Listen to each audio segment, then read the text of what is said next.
So, third session on the future of search. We are legally mandated to have a session about AI when talking about the future of search. But I'm really excited because this is a really, really interesting one. One I think you're going to find really, really useful, really, really inspiring. If you could give a big welcome to Sal, everybody.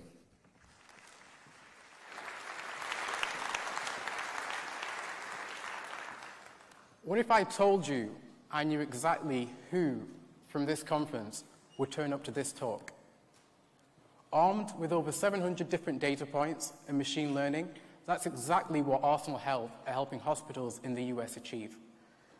They're able, with a 70% accuracy rate, to figure out who will turn up to an appointment and schedule appointments accordingly.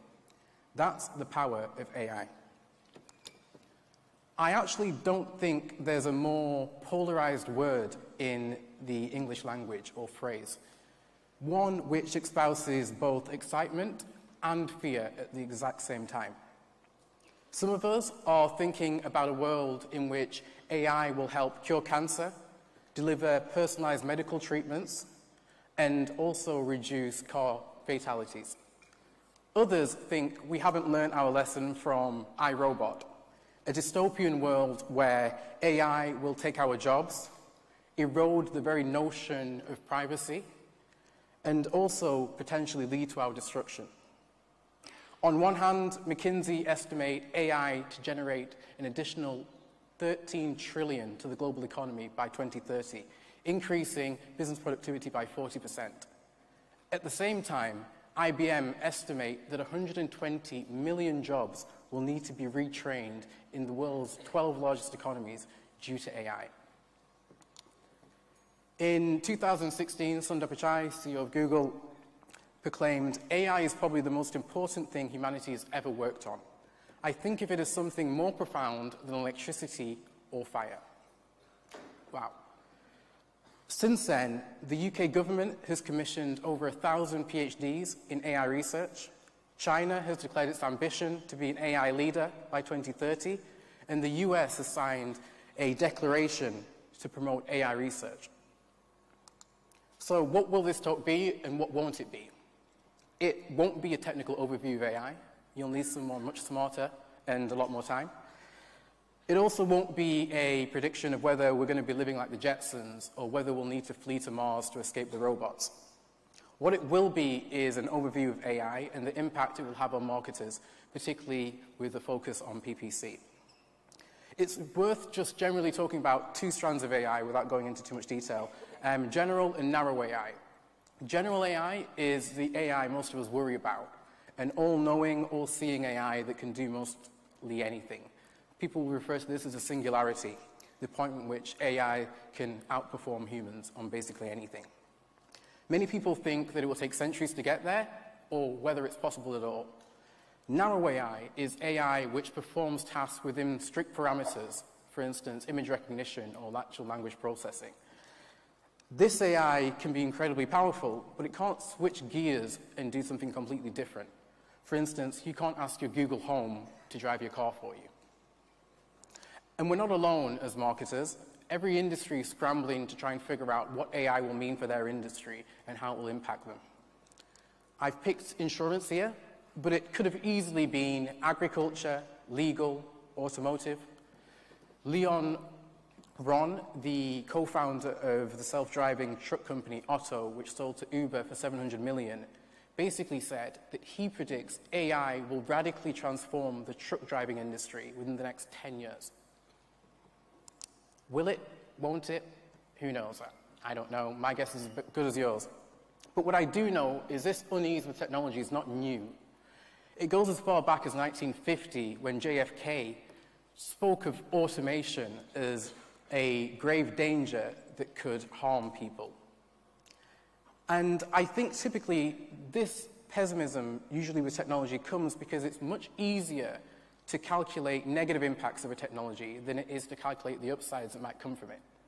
For instance, when ATMs were introduced, it was very easy to see how it might take the role of a cashier, but very hard to see that actually the industry will flourish as now no longer bankers are spending time counting and spending cash, and they can do other things like mortgages and other things. Another thing happens because most of the upsides of technology happen in what I call second and third wave developments. For instance, take a technology like GPS. It would be almost impossible to plot a straight line at its inception to something like Uber. However, add in a second wave technology like smartphones or an app market where you can place something like Google Maps into, and it almost seems common sense.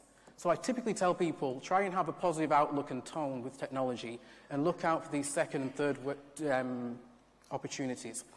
Because what we do know is hope is not a strategy. We all saw this with people who refused to go online, hoping it would be something that would just pass by. The fact is, you can't swim against the tide of technological development. It's too strong. 97% of mobile users already use some sort of voice assistant. By next year, 30% of all searches will be done without a screen, and 64% of companies expect to be delivering an Amazon-like experience, regardless of their size. And it's not just AI. I think of it as a cocktail of technological developments, and I typically put them into 3 buckets. You have the Internet of Things.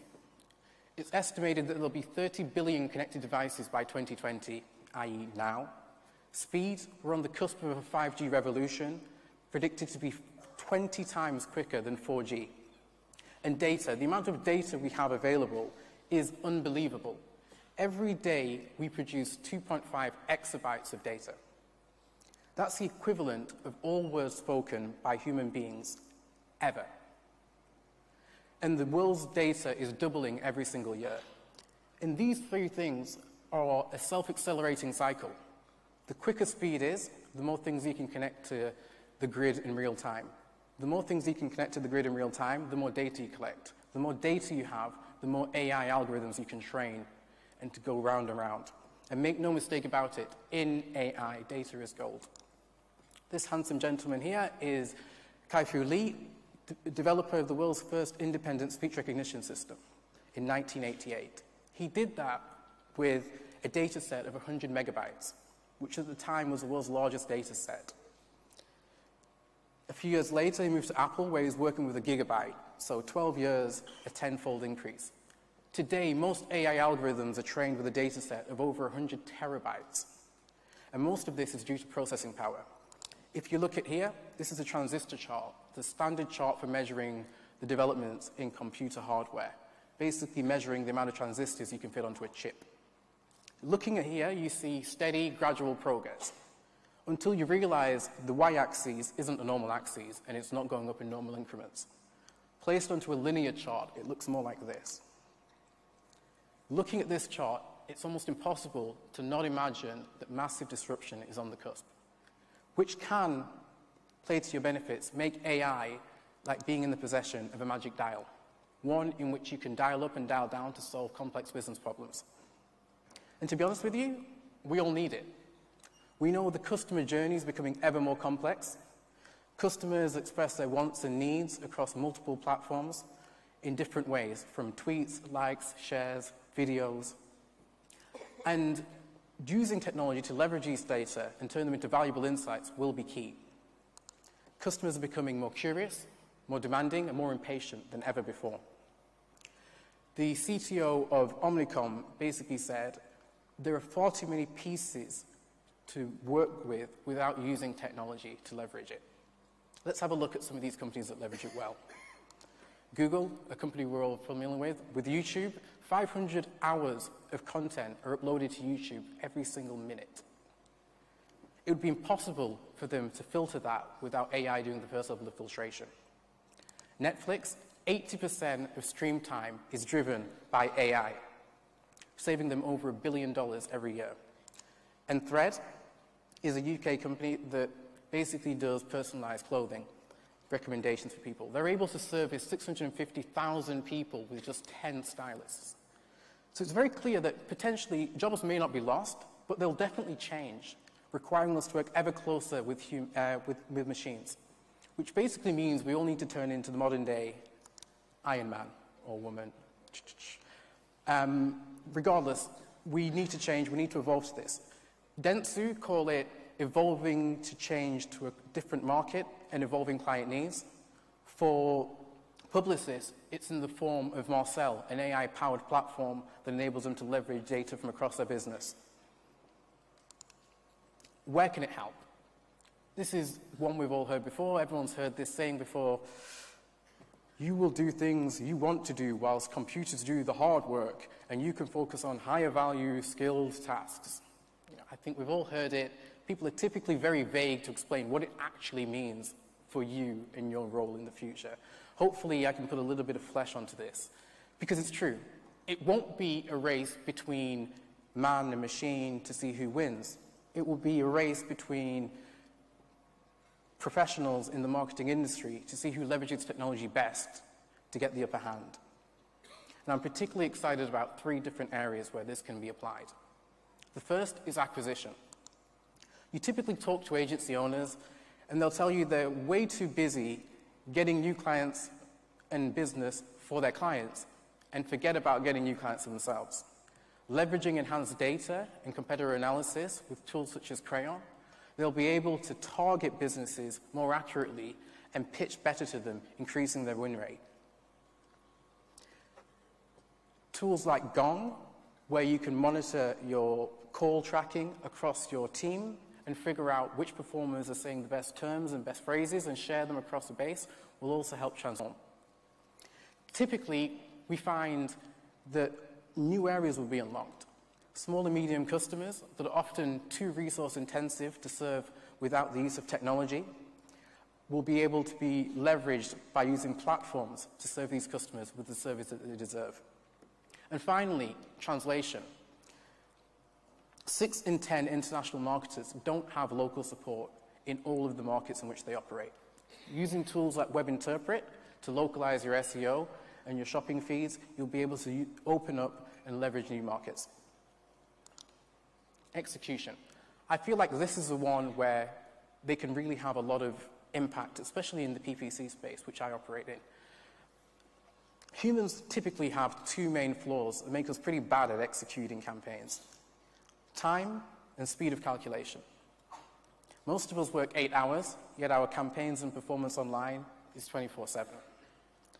It would take a human 31 years to count to 1 billion. Leveraging tools like bid management, error checking will help give you an upper hand. You've already seen this in things like CPA, target ROAS coming in through Google.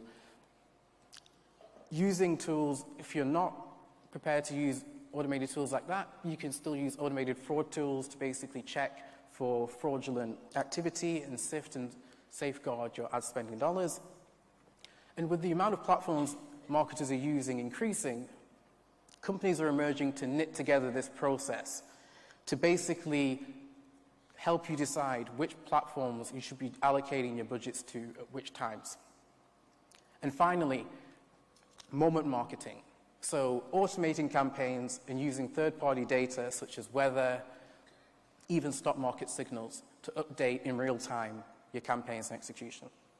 I also feel like a large part of new jobs that will be created will be marking machines' homework to make sure that they're doing the automation correctly. And finally, delivery. I think this is one area that we'd probably all click our fingers to and get rid of right now if we could. I am yet to meet a marketer that revels in the field of reporting. Typically, we do the same thing month after month. It's quite time-consuming, and it becomes more of a data dump than actual actionable insights for the client. Leveraging technology will help transform client relationships, allowing you to spend more time disseminating and interpreting data for your clients rather than just delivering it. So you're bought in, you need to build the suit, you need to get involved in this. How do you start? I would say typically the best place to start is by doing research. Understand which parts of your organization and your clients' organizations you want to automate and should automate. We take a saying here that if you have 6 hours to chop down a tree, spend the first 4 sharpening the axe. Upskill yourself. You can't protect jobs, but you can protect people. Make sure you spend time investing in upskilling yourself and your team for the new world. Skills such as business strategy, competitor analysis, omni-channel strategy will be incredibly crucial for this part. And finally, Be creative. Creativity is key here. Computers aren't very good at being creative. They may be able to run a test, but they're not very good at telling you which test to run next. Humans are irrational and empathetic. It takes another irrational and empathetic person to connect with us on an emotional level. Leverage that. Continue to be innovative. New ideas live with humans. The real magic is in the human touch. Undoubtedly, there will be huge disruption from artificial intelligence. We'll see jobs being lost, jobs being created, and jobs changing. The role of marketers will become more and more automated, whether we like it or not. However, I'm incredibly confident that if anyone can deal with this change, it's people like us in this room. We're all children of the digital revolution. Most of us are operating on platforms barely 20 years old. If anyone can ride the wave of technological innovation and transformation, it's likely to be us. And to be honest with you, there are very few black box AI technologies you need to be worrying about. Most of them still offer large degrees of control and work collaboratively with you rather than as a replacement. I think humans will still add the complexity and the creativity that computers can't and deliver new value for our clients. I think the role of a marketer will become more important, not less, as technology advances. There are three types of people in the world: those that make things happen, those that watch things happen, and those that wonder what just happened. So whilst it's still safe, I encourage you to shake hands with the machine. Thank you.